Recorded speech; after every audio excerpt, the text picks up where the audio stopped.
Republican vice presidential candidate J.D. Vance has bbeen speaking to the media after arriving to vote in Cincinnati, Ohio. Let's have a listen into what he said.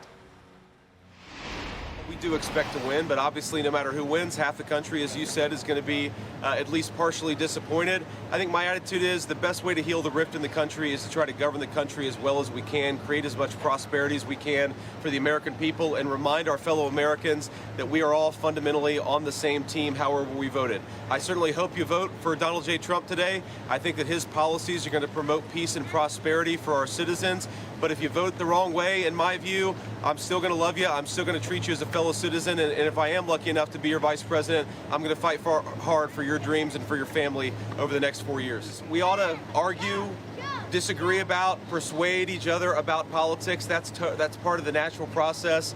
But we can't discard friends and we can't discard family members. I think that if we all just recognize this basic principle, that we ought to love people, we ought to be friends with people, we ought to be family members with people, regardless of their politics, that would do a lot to heal the division. I know myself, I've had a lot of friends, not a lot, I've had a few friends who have cast their friendship aside because I decided that I wanted Donald J. Trump to be the winner in the last election and in this election. I think that's a tragedy, and I'm not going to follow that example. I'd say to everybody, whether you're voting for Donald Trump or voting for Kamala Harris, remember, friends and family, that stuff is what really, really matters. We ought to be kind to one another. We ought to treat each other with respect. And fundamentally, what we're trying to do, President Trump and I, is just build the kind of country where our fellow Americans can achieve their dreams. But that's all of our fellow Americans, regardless of who they vote for.